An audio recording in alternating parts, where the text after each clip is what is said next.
Hola, que Dios les bendiga. Bienvenidos una vez más al ABC, Adiestramiento Bíblico para Cristianos. Hoy vamos por la lección número 4 y vamos a ver lo que dice las Sagradas Escrituras acerca del arrebatamiento.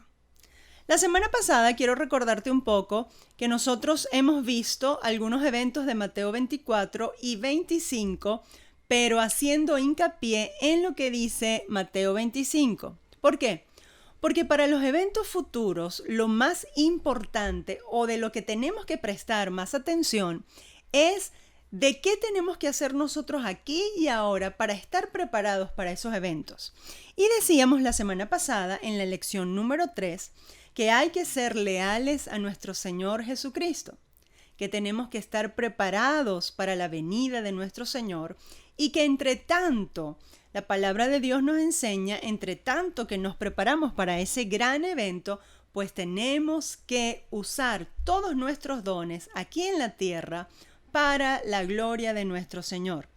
Pero hoy vamos a entrar en el tema y en lo que dicen las Sagradas Escrituras acerca de un evento importantísimo y de algo que creemos hoy más que nunca, del arrebatamiento de la Iglesia de Jesucristo. Es una palabra que revela un evento futuro en las Sagradas Escrituras para dar esperanza y para traer consuelo acerca de este evento. Nosotros vamos a ver qué dicen las Escrituras en varios versículos. Aunque hay muchas personas que no creen en el rapto, hay muchos cristianos que no creen en este evento, nosotros declaramos en el nombre de Cristo Jesús que hoy más que nunca creemos y esperamos el rapto, el arrebatamiento de la Iglesia de Jesucristo. Para entrar en esta materia, lo primero que quiero decirte es que la palabra arrebatamiento viene del griego arpazo, que significa arrebatar, raptar, apoderarse repentinamente de algo. Pero también hay otra palabra que indica en el griego, y es la que se usa en algunos otros textos que vamos a ver más adelante, arrebatar, del griego metatitemi. En realidad no sabemos cómo se pronuncia, pero allí está escrito, ¿verdad? Y quizás usted lo puede ver allí en su lámina. Entonces, esta palabra indica que el arrebato o el arrebatamiento es un desplazamiento del lugar que experimenta el hombre por la acción de una fuerza sobrehumana, que fue lo que le pasó a Felipe cuando el Señor lo traspuso, lo transportó. Ahora, nosotros entendiendo lo que significa esta palabra arrebatamiento, es algo de repente, quitar algo de repente, raptar algo de repente, y añadido a eso, también indica el traspaso de los seres humanos de un lugar a otro nivel, a otro plano, por una acción sobrehumana. Entendiendo esto, pues vamos a ver lo que dice la palabra del Señor en Primera de Tesalonicenses 4:13. Pablo, escribiéndole a la iglesia de los tesalonicenses, le dice: «Tampoco queremos, hermanos, que ignoréis acerca de los que duermen, para que no os entristezcáis como los otros que no tienen esperanza». Entonces, lo primero que vemos acá en este texto, que la palabra que Pablo va a dar a continuación, revelando este evento futuro, es una palabra de consuelo. ¿Por qué? Porque en la iglesia de Tesalónica había una preocupación de que qué había pasado con esas personas que se habían muerto y todavía el Señor Jesús no había llegado o no había venido.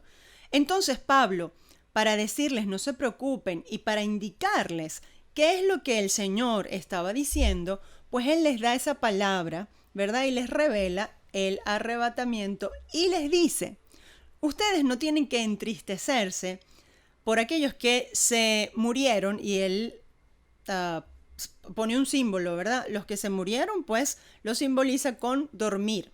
Ahora, ustedes no tienen que entristecerse por eso, sino que tienen que tener esperanza y no ser como aquellos que no tienen esperanza. Entonces, repito, esta palabra que Pablo va a revelar, es decir, esta revelación del evento futuro, es para traer en primer lugar consuelo.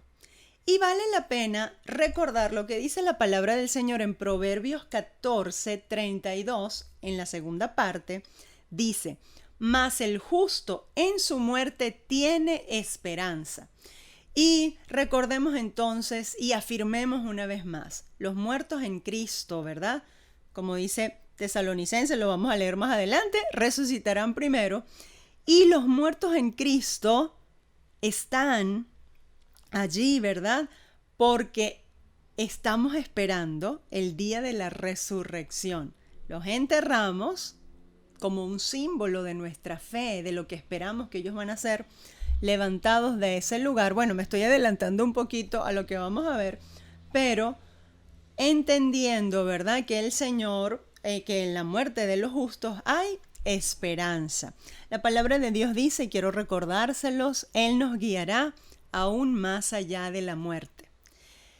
Y aunque nuestros seres queridos hayan muerto y estén ausentes para nosotros, están presentes con el Señor.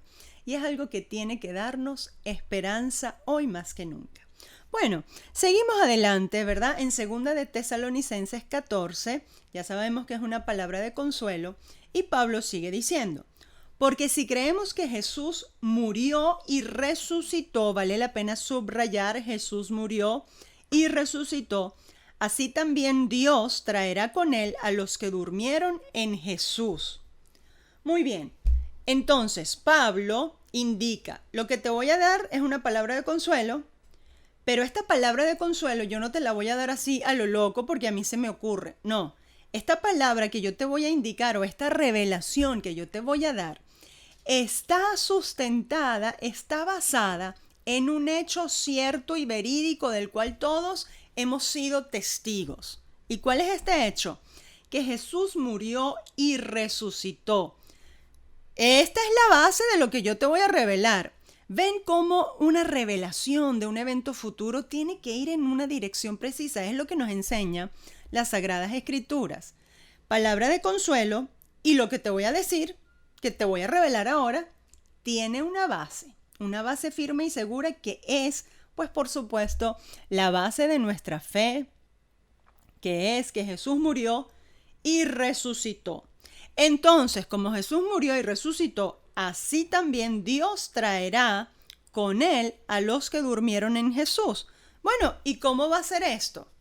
De esta manera sigue diciendo Pablo. Seguimos en el verso 15. Por lo cual os decimos esto en palabra del Señor, que nosotros que vivimos, que habremos quedado hasta la venida del Señor, no precederemos a los que durmieron. Porque el Señor mismo, con voz de mando, con voz de arcángel y con trompeta de Dios, va a descender del cielo, y los muertos en Cristo resucitarán primero. Entonces, varias cosas acá que empieza a describir Pablo, o que empieza a revelar Pablo de esa palabra, de ese evento futuro que va a suceder. Entonces él dice, mira, nosotros los que habremos quedado todavía hasta la venida del Señor, hay un evento que él llama allí la venida del Señor. Y la venida del Señor yo particularmente la pongo en dos fases. La primera fase es el arrebatamiento de la iglesia. Y la segunda fase, yo lo veo de esta manera y para mí es fácil verlo así. Y la segunda fase de la venida del Señor es cuando Él venga a reinar aquí en la tierra, que creemos firmemente en el reino milenial de Cristo, cosa que veremos en próximas lecciones. Entonces esa es la segunda fase de esa venida del Señor. Para mí lo veo así y yo creo que puede servirte para que tengas una visión quizás más clara de esos eventos. Ahora, entonces él dice, bueno, nosotros los que hemos quedado hasta la venida del Señor, no vamos a ser los primeros que vamos a ser arrebatados, sino que primero los que están durmiendo en el Señor van a ser levantados, van a ser resucitados, lo mismo que fue Cristo resucitado. Ahora, hay aquí algo importantísimo. El Señor Jesús, a muchos resucitó cuando estuvo en la tierra, pero los resucitó y los volvió a poner en un cuerpo mortal, en un cuerpo corruptible, por decirlo de alguna manera.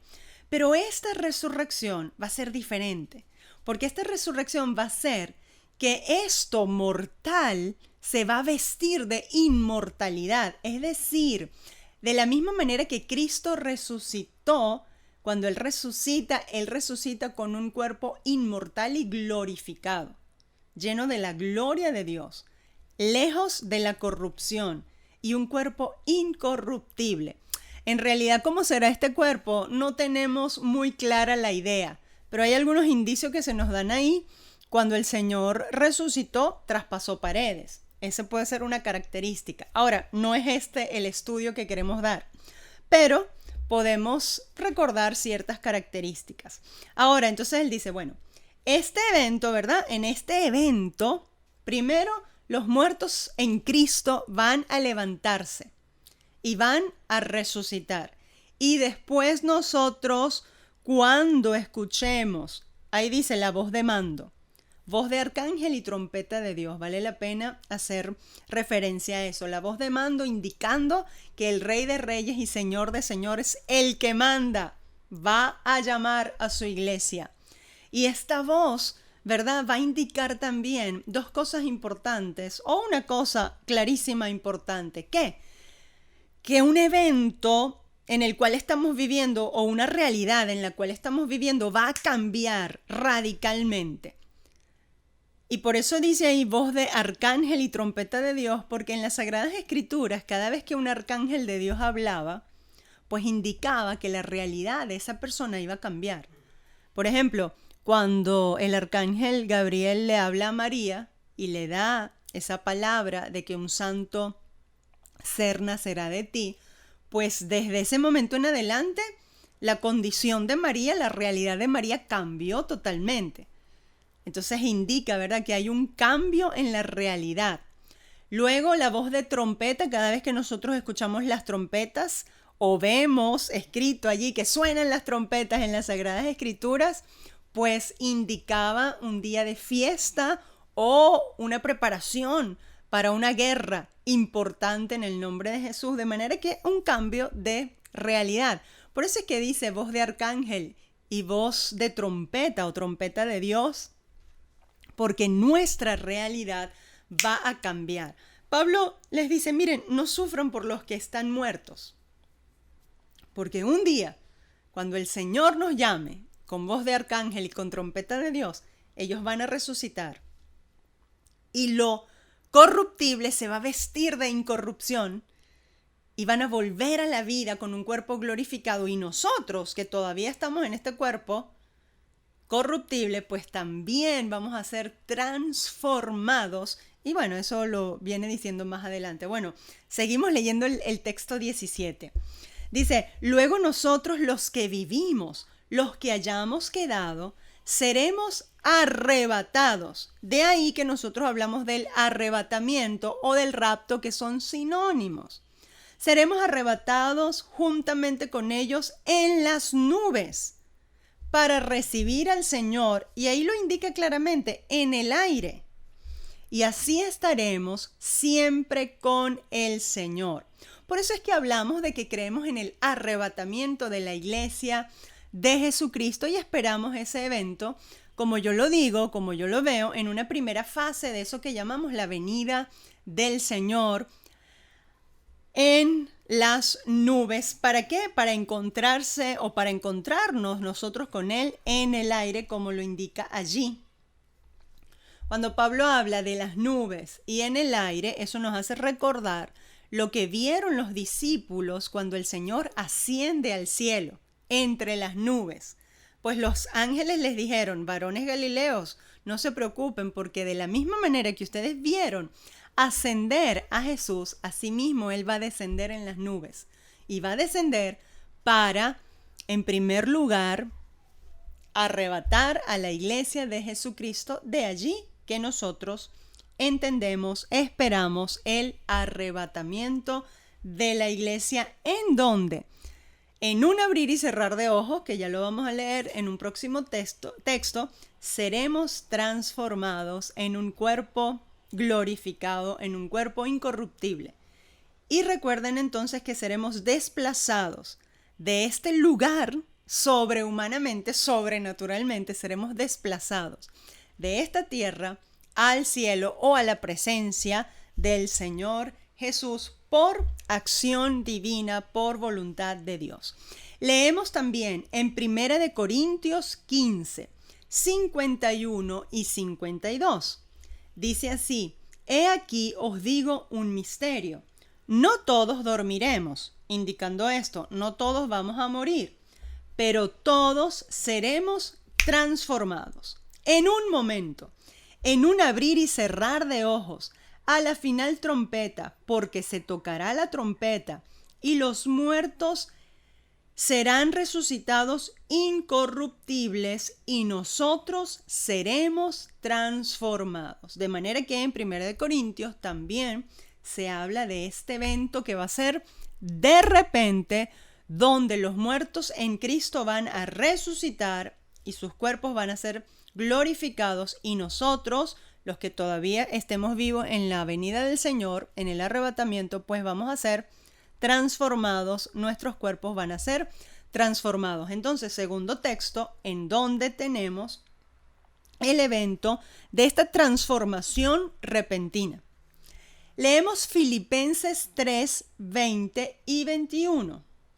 Mas nuestra ciudadanía está en los cielos, de donde también esperamos al Salvador, al Señor Jesucristo. Yo creo que esto está muy claro en la palabra del Señor. De los cielos esperamos a nuestro Señor Jesucristo, y sigue diciendo en el libro de Filipenses 3:21, el cual transformará el cuerpo de la humillación nuestra para que sea semejante al cuerpo de la gloria suya, por el poder con el cual puede también sujetar a sí mismo todas las cosas.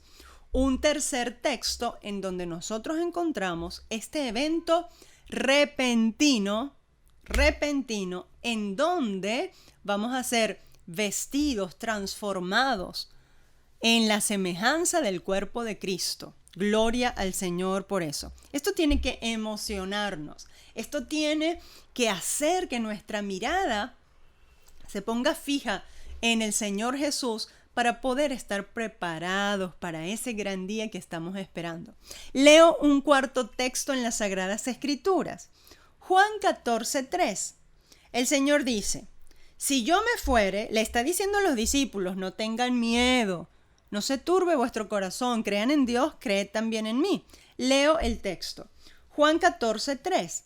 Y si me fuere y os preparare el lugar, vendré otra vez y os tomaré a mí mismo. Os tomaré a mí mismo indica esto, pues ese evento repentino, ¿verdad? En donde el Señor nos va a tomar, nos va a raptar, nos va a arrebatar de repente, para que donde yo estoy, vosotros también estéis. Gloria a Dios por eso. De manera que queda claro en las Sagradas Escrituras que el evento del arrebatamiento, número 1, los muertos en Cristo resucitan y sus cuerpos van a ser otra vez vivificados y glorificados, y nuestros cuerpos pues van a ser transformados y vamos a estar con el Señor, porque el Señor dice en Juan que el Señor dice: yo los tomaré a mí mismo. O sea, los voy a tomar de repente. Y a mí mismo, ¿por qué? Porque si Él nos habita, nosotros somos de Él. Y por eso Él usa esa frase allí: a mí mismo, yo los voy a tomar de repente. Y van a ser transformados. Ahora, es crucial entender, y sobre todas las cosas, que esta fe no falte en nosotros. Y recordar y rescatar esta creencia que ha sido tan maltratada últimamente y que ha sido quizás tan dejada atrás.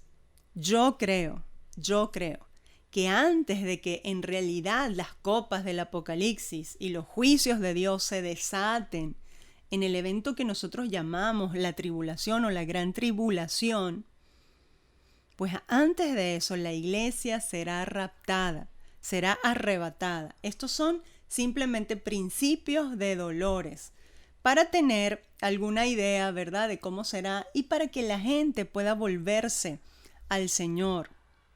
Pues el Señor tiene sus formas, sus maneras de llamar la atención del ser humano. Y muchas veces la alegría, el gozo en el cual vive el ser humano, la satisfacción plena por las cosas buenas que pasan, que nos pasan, muchas veces nos hacen olvidarnos de nuestro Creador. Y Dios tiene que permitir ciertas cosas, ciertos eventos que no son favorables a nuestra manera de ver, pero Él los permite para que el ser humano entienda que la única esperanza es Él y para dar oportunidad al ser humano que pueda entregarse totalmente al Señor. Y yo creo que por eso hay esta clase de eventos, ¿verdad?, en la tierra que no son favorables al ser humano, pero son favorables al espíritu humano que le permite volver sus ojos al Señor. Ahora, también creo firmemente, como ya dije, que la iglesia será arrebatada antes de que el Señor envíe sus juicios a la tierra.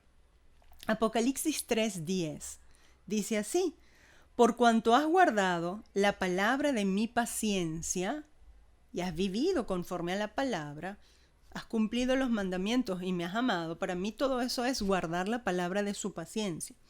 Yo también te guardaré de la hora de la prueba que ha de venir sobre el mundo entero, para probar a los que moran en la tierra. El Señor está hablando allí a través de Juan, está hablando a la iglesia fiel, a la iglesia que ha permanecido fiel en todas las crisis y en todas las pruebas. Y esta palabra firmemente creo que es para nosotros, para este tiempo de la gracia, en que el Señor nos está diciendo a nosotros: sean fieles, porque hay un día en que yo los voy a sacar de la corrupción del mundo. Y luego de ese día entonces derramaré mis juicios y mis copas, allá las copas del Apocalipsis, y los caballos, ¿verdad?, serán desatados, los caballos del juicio serán desatados después que la iglesia sea arrebatada a la presencia del Señor. Así que muy importante mantener firme esta fe y esta creencia que por años ha sido pilar fundamental de nuestra doctrina. Finalmente, Pablo le dice a la iglesia de los tesalonicenses, 1 de Tesalonicenses 4:18, por tanto, aliéntense los unos a los otros con estas palabras. No se asusten, es decir, esto no es para que te asustes, esto es para que te alientes. Esto es para que tú sepas que hay esperanza. El evento que te revelé, ¿verdad?, en el futuro, pues yo estoy hablando como que si estaría hablando Pablo, o como que si estaría hablándonos el Señor nos dice: el evento que yo permito que sea revelado en el futuro, es decir, la palabra profética, la palabra para el futuro, yo te lo revelo y quizás no te doy todos los detalles que nosotros quisiéramos saber. Acuérdense de este detalle. El Señor dice en su palabra: el día ni la hora nadie lo sabe. Así que el que dé fechas de la venida de Cristo no está conforme a la palabra del Señor. Hay que estar preparado, porque no se sabe. Va a venir como ladrón en la noche, de repente. Hay que estar preparado. Ayúdanos, Señor. Amén. Pero esta revelación que te doy y que te digo, estés preparado, pues no es para asustarte, es para alentarte. Los sufrimientos de este mundo y las circunstancias que podamos vivir en este mundo no son para nuestra tristeza, sino son para que nosotros nos apoyemos hoy más que nunca en nuestro Señor Jesús y mantengamos firme la mirada en la gloria eterna. Porque hay un día en que tú y yo vamos a ser transformados de repente. ¿Para qué? Para ser sacados de repente de este mundo y encontrarnos con nuestro Señor en el aire. Dios te bendiga. Hasta aquí la lección número 4, el arrebatamiento.